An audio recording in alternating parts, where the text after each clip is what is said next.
You guys want to jump into our topic of the week? Yeah. Shoujo. Yosh. This is the jellyfish dance. I don't know. Back to the Shoujo. Yeah, we're talking about Shoujo this week. Yeah. I'm not doing the damn. Sorry. Whoa! No, I'm just gonna pretend like it's a dance. I don't know. I what you said dance. Yeah. That's what I said. Shoujo. Well, anyway, guys. Anyway, moving on to Happy Shoujo. Happy Shoujo. Happy Shoujo. So yeah, we've covered shonen before, like a little bit more in depth, and kind of saying that hey, this is not necessarily genre, because a lot of people say, oh, this is genre. It's like not really. It's more of a demographic. Yes. And so we're kind of covering the shoujo demographic and like the more targeted anime. It's like this is shoujo, and we want to kind of hit on some of the deeper points of it and like what's the trash parts and what are the best parts. Trash seems to be an ongoing theme for this week. Yeah, it's like like it. it integrated probably- itself into my slang, and I just say it all the time now. So Yeah, I think it's something we say a lot with my Dota friends, and one of my Dota friends' usernames is Garbage Baby, and so my like God. referring to things as garbage and trash is just yeah. becoming part of my vernacular. I was playing Splatoon with people, and they were just everything was garbage and trash. So. Yeah. I didn't used to use either term, but then I sat next to you and Eric, and you use it all the time. So now I go around saying, listen, trash. Yeah. So anyway, on that note, let's talk about shoujo anime. Should we start with the trash, or we should start with the good stuff? We could start with some trash. I feel like we're on the trash we note. can dig our way out of the trash pile eventually. Yeah, out of the trash compactor. Oh my God. So I'll start with something. I guess Okay. a trope that I'm not really a fan of, which is the O is like the O. Doshio. Like, what do I do? What do I do? What do I do? Oh my goodness, girl. The amount of time you've taken to ask what should I do, you could have figured out a solution. Yeah. So there's nothing wrong with women being in trouble or having problems, and especially Yes. since most shoujo feature like female protagonists, like they often have like troubles. They're troubled people. Yeah.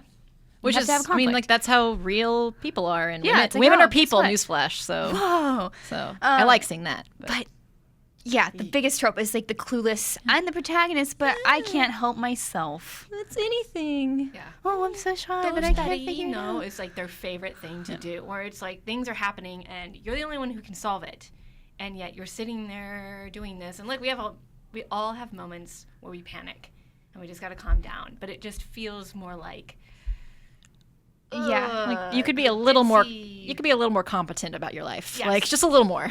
yeah. Yeah, everyone has moments where they could use some support or they freak out. That's Yeah, there's- totally normal. Yeah. But the prolonged, constant. So I used to, way back in the day, I was watching Marmalade Boy, and you could make, well, how to put this? You could put yourself in the hospital if you created a drinking game based on how many times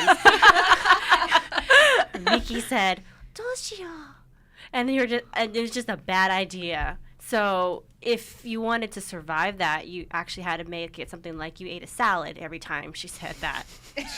Yeah. Become so healthy. I know. But That's our fitness strategy. But every time I think of that kind of like, I guess, trope, that habit you see, in varying degrees, obviously, depending on the series, Right. I always think of that series in particular, and then I think I don't want to die. Because my friends are like, we should make a drinking game out of this. And I'm like, no, let's Do a not. juice cleanse every time. Juice cleanse. Every time they do that. Oh my Doshio. God. Up, all right, Oh. I gotta go get the blender, get my vegetables. Yeah. You would be pausing that one episode so often. So often. I think another big problem trope with shoujo is you have the two polar opposite love interests for the protagonist. There's always the bad boy and the guy who just wants to help you out. It's like, please stop. Get something different. Like that's kind of a big thing with like otome in general too. Yeah, Like yeah, you have yeah. very typical. There's the bad boy. There's the person you've known forever. Your childhood friend. Yeah. Yeah. There's the athletic guy. There's the jokester, and then like You talking about the hair and popular stuff? guy. No, No, just no, like no, like, otome, like just, just a dating sim. sim. Or any, Oh, like okay. even with the anime, it does the same thing Yeah. because they're based off the shows and stuff. Yeah. And you're like, please move away from that. And it's kind of silly, but it's like one reason I like Had a Full Boyfriend. Yeah, I was gonna bring up How to like, Full Boyfriend. it does have some of those tropey characters. I mean, because some of those work. I mean, like the person you've known forever. I mean, that's not a bad thing. But whenever they fall into that same cycle of who they are and what they do, it gets boring. Yeah. And you need something different. I get really tired of the archetype characters, like the athletic one, and you can always predict what they're going to be like. And it's frustrating to me because people aren't like that. Like, I know super athletic people who hate sports, who are just like physically fit and are normal Right. humans that aren't all about sports. Like, it's just frustrating to me where it's like, oh, here's the sports guy. He's gonna say this. He's gonna do this. Yeah, like, their attitudes are so predictable, and that happens a lot in shoujo Yeah. too. I feel like Makura no Danshi in that way subverts our expectations because what you think they're going to say, disappointingly, they don't.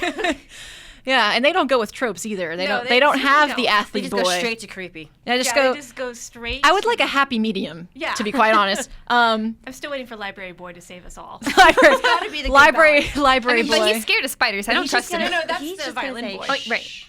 Oh yeah. The whole time. Shh. Oh my god, that's hilarious. I really hope Library Boy's gonna save us all. Let's just hope that happens. Yes. But yeah, I get really tired of that because it is very frustrating. Like, especially when I was a teenager, like a young teenager, like a middle schooler, getting into shoujo stuff. It gave me a lot of like false expectations for like dating and stuff. And not that that's shoujo's fault in particular. There were a lot of factors, but I did feel very much like, you know, I can't date this boy because I'm not this type of girl and we don't fit together. Like, even if Right. like we were friends, like I had a lot of weird ideas about what worked because everything I watched, and not just anime, to be fair to anime, but a lot of the things that I was exposed to were very formulaic in that way. And so that's Yeah. one of the things I really don't like about shoujo. Is it just reminds me of that formula where I'm like, well, there's no place for me because I'm not any one of those types Sort of of girls. like the romantic comedy syndrome, where it's Or like romance novels. yeah, just Yeah. romance novels where it's not a realistic expectation of how a relationship works. You have this like, dream in your head, and then it's like reality If doesn't reflect that. Yeah, there's a lot of books that are very popular, and I don't want to name names, but I think we all know one in particular that's very popular, where the expectations for the relationship are unhealthy, like they are dangerous. It's a borderline kind of a manipulative, abusive kind of relationship, and you see that sometimes, not not to the extreme, but you do see things where, you know, like the person is like too involved with your life or with the character's life, and you're like, okay, well, like a healthy mutual relationship shouldn't have that weird obsessiveness, you know. There's weird Right. tropes with romance. Not even just like with that particular book series that I know you're talking about, but like there are even like little moments that you'll see in shoujo series, right? So there was that one, and I really like the series, Karashi Tokanajo no Jijo, which is His and Her Circumstances. And for the most part, I like it, but there are a couple things in it that I found as an adult like really unsettling. Yes. Where like there's that scene, I think I've mentioned it before on the show, which is where like she's fast asleep. She's just so worn out from all the club activities that she does that she's fallen asleep at her desk after school. And she wakes up and he's just like standing by her, just watching her sleep. And like as a teenager, I was like, oh, that's kind of romantic. And as an adult, I was like, I don't know about Yeah, this. that's exactly what I'm talking about. Is I would watch something as a kid or a young teenager and be like, "Oh, cute," and now I'm like, "What?" Yeah, if you No. woke up and some guy was just standing over you, staring at you, you'd be like, "What? What?" Yeah. But as a teenager, I was like that too. I was like, just "Oh, that's so creepy." romantic." It's really creepy. Like, wake me Senpai up, Notice me, you know? like, it was just like, dude, wake me up. yeah. Yeah. If you want to talk to you me so need bad, something, yeah. Can I help you? Yeah. Like, yeah. Yeah. What are you looking at, buddy? Yeah. So I don't like the archetypes. I don't like the weird expectations kind of stuff. So far, we do not like the stereotypical shy lead who does not know what to do. Yes. The lady. Shy's okay. The not Like, knowing shy what to is do just- constantly is But a yeah, the problem. overly Yeah, shy, it's the extreme. timid to the extreme does not learn how to grow out of that. Yeah. We don't like the two guys that always the romance, like just Like, stereotypical. It's like the best friend and the bad boy. Yeah. Yeah, it's always those two. Yep. Yeah, and we dislike overly possessive relationships that are bad, which kind of happens. Like you see the girls, like because they are the shy leads or something, that the guy's like more dominant, and he comes to be a little too pressing sometimes. Yeah. It's like I'd rather see a protagonist figure out her own life and figure out how to be in a healthy relationship with someone that she likes, rather than him kind of coming in and being like, "You don't know what to do. I'm here to save you," kind of thing. Yeah. It's frustrating to me. So are there any other tropes? Well, I mean, those are I think the big thematic biggest ones. ones, Like the there's big like the three. little things, right? We talked about was it last week and the week before where it was the Kabadon. Oh, my Kabadon. gosh. The That they said, the thank you animal for telling us, by the way. Yes, thank you. the animal gifs that somebody sent, like with the one with like the two cats where they're like almost like it looks like they're hugging, but they're really fighting. It is amazing. Yeah. That made my day. Those Kabadon memes were so good. Yes, thank you everybody. Yes. That was amazing. Thank you for figuring out the name for us and Yes, sending all of Kabadon. those. The Kabadon. Wall slam. The Yeah. wall don. There are little things like that, but I think Yeah. for me those are like the bigger like thematic sort of So things. it's like in a way that Shoujo just needs to figure out its romance. Oh, Yes. also, Genki girls. Genki girls who are the main protagonists need to die. Whoa. Okay, explain this. Okay, wait. I got We gotta two take words this for apart. you. Yuki Miyaka Oh. from Fushigi Yugi.